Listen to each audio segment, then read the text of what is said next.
Good morning, all my dear children. Last few periods we have begin an epitome of courage 1.4 and epitome of courage. मागच्या काही पिरियडपासून आपण जे आपलं unit 2 आहे त्याच्यातील जे 2.4 आहे अँड इपिटमी ऑफ करेज, धैर्याचे मूर्तिमंत रूप, हे जे लेसन आहे या लेसनविषयी आपण माहिती जाणून घेत आहोत. आणि त्याच्यात आपण मागच्या पिरियडला कशा पद्धतीने की डॉक्टर स्टीफन हॉकिंग यांना अति दुर्मिळ अशा आजाराने, रोगाने ते ग्रासलेले आहेत, तरी त्यांनी त्यांचं जे धैर्य आहे, त्यांची जी धाडस आहे, त्यांचं जे हिम्मत आहे, जो करेज आहे, तो त्यांनी सोडलेला नाही. आणि त्याच्यानंतर त्यांचे जे फॅमिली डॉक्टर आहे त्यांनीही सांगून दिलं की त्याच्यावर म्हणजेच काय की त्याला आता तो या भूतलावर ते किती काळ राहणार होते याची काहीच शाश्वती नव्हती. रोगाचे पूर्वनिदान खूप वाईट होते आणि डॉक्टरांच्या म्हणण्यानुसार फार काही करता येण्यासारखे नव्हते. तरीही डॉक्टर स्टीफन हॉकिंग खचून न जाता, आपलं जे धैर्य आहे, आपलं जे धाडस आहे ते न सोडता स्टीफनने आपले संशोधन चालू ठेवायचे ठरविले आणि जेन वाइल्ड नावाच्या मुलीशी त्यांनी काय केले, एंगेज त्यांचं झालं. त्याच्यानंतर ऐकायला उपरोधिक वाटेल, पण हॉकिंग म्हणतात की याच उद्वेगजनक परिस्थितीत ते जीवनाचा सर्वाधिक आनंद घेऊ लागले होते. याचे कारण त्यांनी या क्षणापुरते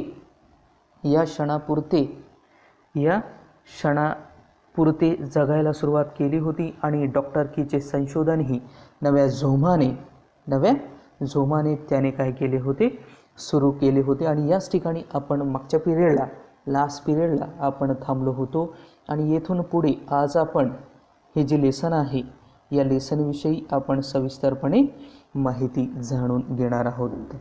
चला तर विद्यार्थ्यांनो, your text book page number 63 जे तुमचं पाठ्यपुस्तक क्रमांक 63 आहे त्याच्यावर हा जो नेक्स्ट पॅरेग्राफ आहे त्याविषयी आज आपण सविस्तरपणे माहिती जाणून घेणार आहोत. चला तर बघा तुमच्या पुस्तकात पेज नंबर 63 बघा या ठिकाणी. In the meanwhile, the disease worked its way into Stephen's body and left him disable. Meanwhile म्हणजे काय, दरम्यानच्या काळात. इट इज meanwhile म्हणजे काय, दरम्यानच्या काळात. In the meanwhile, the disease means आजार किंवा रोग, worked its way into Stephen's body and left him disable म्हणजे दरम्यानच्या काळात आजाराने हळूहळू स्टीफनच्या शरीराचा ताबा घेतला आणि त्यांना बऱ्यापैकी काय केले होते, डिसेबल केले होते, अकार्यक्षम केले होते, दिव्यांग केले होते, अपंग केले होते. In the meanwhile the disease works its way into Stephen's body and left him disable म्हणजे दरम्यानच्या काळात आजाराने हळूहळू स्टीफनच्या शरीराचा ताबा घेतला आणि त्यांना बऱ्यापैकी काय केले होते, दिव्यांग केले होते, अपंग केले होते. He began studying the concept of black holes to get his PhD.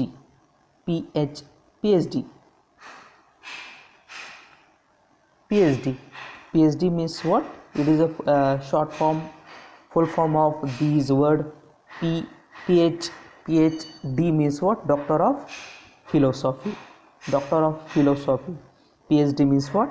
Doctor of Philosophy. It is a full form. It is a short form PhD and full form of these words Doctor of Philosophy. लक्षात घ्या. He began म्हणजे काय, सुरुवात करणे. Studying म्हणजे अभ्यास करणे. The concept म्हणजे काय, संकल्पना. कॉन्सेप्ट मीन्स संकल्पना. And black holes means what, कृष्णविवर असा त्याचा अर्थ होतो. Black holes, कृष्णविवर.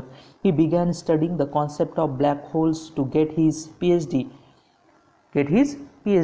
PhD साठी त्यांनी कृष्णविवर, ब्लॅक होल्स या संकल्पनेचा अभ्यास करायला सुरुवात केली. कोणी, डॉक्टर स्टीफन हॉकिंग यांनी, म्हणजेच डॉक्टर ऑफ फिलॉसॉफीसाठी डॉक्टर स्टीफन हॉकिंग यांनी कृष्णविवर या संकल्पनेचा अभ्यास करायला सुरुवात केली.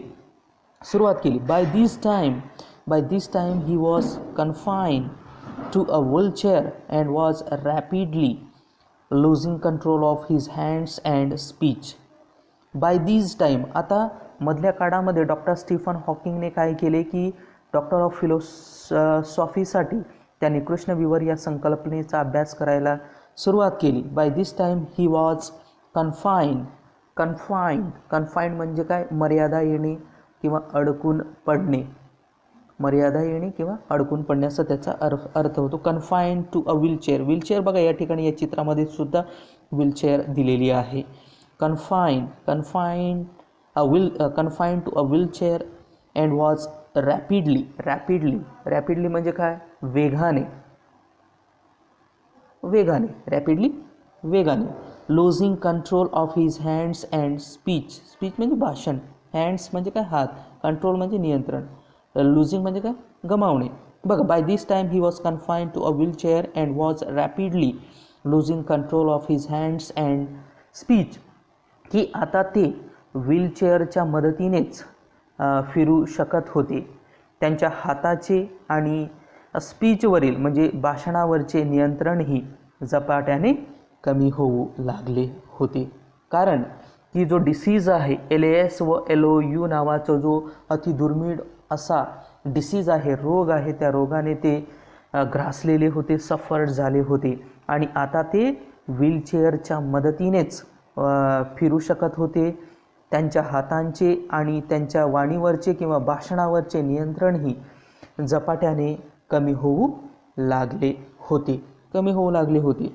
The study of black holes spark his imagination with bright ideas म्हणजे काय, कल्पना, अँड ब्लॅक होल्स म्हणजे काय, कृष्णविवर. स्पार्क म्हणजे काय, खडबड उडवून देणे, स्पार्क म्हणजे काय, खडबड उडवून देणे. अँड इमॅजिनेशन म्हणजे काय, कल्पना असं आपण म्हणतो. The study of black holes spark his imagination with bright ideas, की कृष्णविवरांच्या अभ्यासाने त्यांच्या कल्पनाशक्तीला नवकल्पनांचे दुमार फुटले. की त्यांचा जो विवरांच्या अभ्यासाने त्यांच्या कल्पनाशक्तीला नवकल्पनांचे त्या ठिकाणी दुमार फुटले होते. The study of black holes spark his imagination with bright ideas म्हणजे विवरांच्या अभ्यासाने त्यांच्या कल्पनाशक्तीला त्या ठिकाणी नवीन आयडियाज त्या ठिकाणी मिळाल्या होत्या, नवकल्पनांचे दुमार फुटले होते. अँड देन त्याच्यानंतर he made many epoch making statements that शुक इस्टॅब्लिश थेरीज मीन्स व्हॉट, सिद्धांत. थेरीचा अर्थ काय होतो, सिद्धांत असा त्याचा अर्थ होतो. He made many epoch making means what, फार महत्त्वाचा. एपॉक मेकिंगचा अर्थ काय होतो, फार महत्त्वाचा. एपॉक मेकिंग स्टेटमेंट्स म्हणजे काय, विधाने. की he made many epoch making statements that शुक इस्टॅब्लिश म्हणजे काय, स्थापना. अँड थेरीज म्हणजे सिद्धांत. He made many epoch making statements that शुक इस्टॅब्लिश थेरीज, की त्यांनी केलेल्या अनेक युगप्रवर्तक विधानांनी आधी सिद्ध झालेल्या सिद्धांतांना त्याने हादरवून टाकले. की he made many epoch making statements that शुक, हादरवून लावणे असा त्याचा अर्थ. इस्टॅब्लिशिंग थेरीज म्हणजेच त्यांनी केलेल्या अनेक युगप्रवर्तक विधानांनी आधी सिद्ध झालेल्या सिद्धांतांना हादरवून टाकले. Scientist believe that the universe begin with a big bang. Scientist म्हणजे काय, वैज्ञानिक. बिलीव्ह म्हणजे काय, विश्वास. युनिवर्स म्हणजे काय, विश्व. बघा या ठिकाणी the scientist believe that the universe begin with a big bang. की शास्त्रज्ञांच्या मते या विश्वाची निर्मिती म्हणजे सुरुवात एका प्रचंड विस्फोट, बिग बँग म्हणजे काय, प्रचंड विस्फोट होऊन झाली आहे. म्हणजे बिग बँग म्हणजे काय, प्रचंड विस्फोट असा त्याचा अर्थ होतो या ठिकाणी. की scientist believe that the universe म्हणजे विश्व begin with a big bang. की शास्त्रज्ञांच्या मते या विश्वाची निर्मिती म्हणजे सुरुवात एक प्रचंड विस्फोट होऊन झालेली आहे असा शास्त्रज्ञांना विश्वास बसला. To explain this concept better Stephen invented what is known as lie algebra. Algebra म्हणजे काय, तुम्ही म्हणतात ना अंकगणित का बीजगणित, गणित, अल्जेब्रा अंकगणित, लाय म्हणजे खोटे. टू एक्सप्लेन म्हणजे काय, स्पष्ट करणे. दीज कॉन्सेप्ट म्हणजे काय, संकल्पना. And invented means what, invented म्हणजे काय, शोध.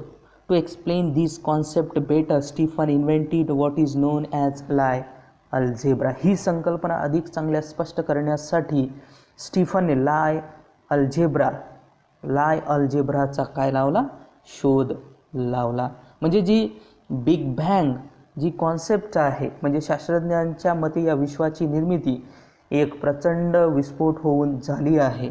And to explain these concept म्हणजे हे जे वर्ल्ड आहे, हे जे विश्व आहे, या विश्वाची निर्मिती कशी झाली आहे, कोणाच्या मते, शास्त्रज्ञांच्या मते, की एक प्रचंड विस्फोट होऊन या विश्वाची निर्मिती झाली आहे. शास्त्रज्ञांच्या मते ही संकल्पना, दीज कॉन्सेप्ट, ही संकल्पना अधिक चांगल्या प्रकारे स्पष्ट करण्यासाठी स्टीफनने लाय अल्जेब्राचा काय लावला, शोध लावला, शोध लावला. ही संकल्पना म्हणजे कोणती संकल्पना, लक्षात घ्या की विश्वाची निर्मिती एक प्रचंड विस्फोट होऊन झाली आहे. ही संकल्पना अधिक चांगल्या प्रकारे एक्सप्लेन करण्यासाठी, स्पष्ट करण्यासाठी स्टीफनने लाय अल्जेब्राचा काय लावला, शोध लावला. बघा कळतंय का तुम्हाला. त्याच्यानंतर पुढे बघा नेक्स्ट पॅरेग्राफ म्हणजेच की ही जी संकल्पना आहे, कोणती संकल्पना, की हे जे विश्व आहे या विश्वाची निर्मिती एक प्रचंड विस्फोट होऊन, बिग बँग होऊन झाली आहे. आणि ही संकल्पना अधिक चांगल्या प्रकारे स्पष्ट करण्यासाठी स्टीफनने लाय अल्जेब्राचा शोध लावला. लाय अल्जेब्राचा डॉक्टर स्टीफन हॉकिंग यांनी काय लावला, शोध लावला. लक्षात ठेवायचं आहे तुम्हाला. Thou confined to a wheelchair with no control over his body save fingers and with a computer to help him express his thoughts म्हणजे काय, विचार. थॉट्स म्हणजे विचार. And express means what, express म्हणजे काय, व्यक्त करणे. दाऊ कन्फाईन म्हणजे काय, मर्यादा येणे. मर्यादाने येणे. दाऊ कन्फाईन टू अ व्हीलचेअर बघा या ठिकाणी डॉक्टर स्टीफन हॉकिंग एका व्हीलचेअरवर या ठिकाणी सीट झालेले आहेत, बसलेले आहेत. With no control over his body save a finger. Save म्हणजे काय, वाचवणे, बचत करणे. फिंगर म्हणजे बोटं. अँड विथ अ कम्प्युटर म्हणजे काय, संगणक. टू हेल्प म्हणजे मदत करणे. He is express his thoughts म्हणजे शरीरावरचे नियंत्रण गेल्यामुळे ते व्हीलचेअरला जखडले गेले असले तरी संगणकाच्या मदतीने ते त्यांचे विचार व्यवस्थित मांडू शकत. बघा, though confined to a wheelchair with no control over his body save a finger and with a computer to help him express his thoughts. शरीरावरचे नियंत्रण गेल्यामुळे ते व्हीलचेअरला जखडले गेले असले तरी संगणकाच्या मदतीने ते त्यांचे विचार व्यवस्थित मांडू शकत. कोण, doctor Stephen Hawking. Dr. Hawking is an authority on profound subjects of science. Dr. Stephen is an authority. Authority म्हणजे काय, authority means what, अधिकार. Authority म्हणजे काय, अधिकार. And profound म्हणजे काय, सखोल किंवा गहन असे म्हणतात. प्रोफाउंड म्हणजे सखोल किंवा गहन. सब्जेक्ट्स ऑफ सायन्स म्हणजे काय, विज्ञान. Doctor Hawking is an authority on profound subjects of science. बघा या ठिकाणी डॉक्टर हॉकिंग विज्ञानातील सखोल अशा विषयांमध्ये अधिकारी व्यक्ती आहेत. बघा, doctor Hawking is an authority on profound subjects of science. म्हणजे डॉक्टर हॉकिंग विज्ञानातील सखोल अशा विषयांमध्ये अधिकारी व्यक्ती आहेत. अधिकारी व्यक्ती आहेत. Numerous honorary doctorates and awards have been bestowed on him. Bestowed means what? काय सांगता येईल? बहाल करणे किंवा दान करणे. bestowed means what? बहाल करणे किंवा दान करणे. न्यूमरस म्हणजे काय? न्यूमरस म्हणजे असंख्य. न्यूमरस म्हणजे काय? असंख्य. अँड ऑनररी म्हणजे काय? मानद असा त्याचा अर्थ होतो. Numerous honorary doctorates and awards have been bestowed on him. Bestowed म्हणजे काय? बहाल करणे, दान करणे. बघा, त्याच्यानंतर असंख्य मानद, डॉक्टरेट पदव्या आणि पुरस्कार त्यांना बहाल करण्यात आले आहेत. कोणाला? डॉक्टर स्टीफन हॉकिंग यांना असंख्य मानद, डॉक्टरेट पदव्या आणि पुरस्कार डॉक्टर स्टीफन हॉकिंग यांना बहाल करण्यात आले आहेत, देण्यात आले आहेत. ही is fellow of the Royal society. He is a fellow of the Royal society. बघा, आपण नेक्स्ट पॅरेग्राफ बघू आता. ही is fellow of the Royal society. He is fellow of the Royal Society and a member of the US National Academy of Sciences. म्हणजेच doctor Stephen Hawking the Royal सोसायटीचे fellow आहेत आणि US national academy of सायन्सेसचे काय आहेत? Member आहेत म्हणजेच सदस्य आहेत. कोण? Doctor Stephen Hawking. बघा, व्यवस्थित बघा या ठिकाणी. डॉक्टर स्टीफन हॉकिंग की he is fellow of the Royal Society and a member of the US national academy of Sciences. Doctor Stephen Hawking the Royal सोसायटीचे ते फेलो आहेत. फेलो म्हणजे काय? सहकारी असा त्याचा अर्थ होतो. फेलो सहकारी आहेत आणि United Nations and US national academy of सायन्सेसचे काय आहेत? सदस्य आहेत. कोण? Doctor Stephen Hawkings. इथपर्यंत आज आपण हे जे लेसन आहे या लेसनविषयी सविस्तरपणे माहिती जाणून घेतलेली आहे.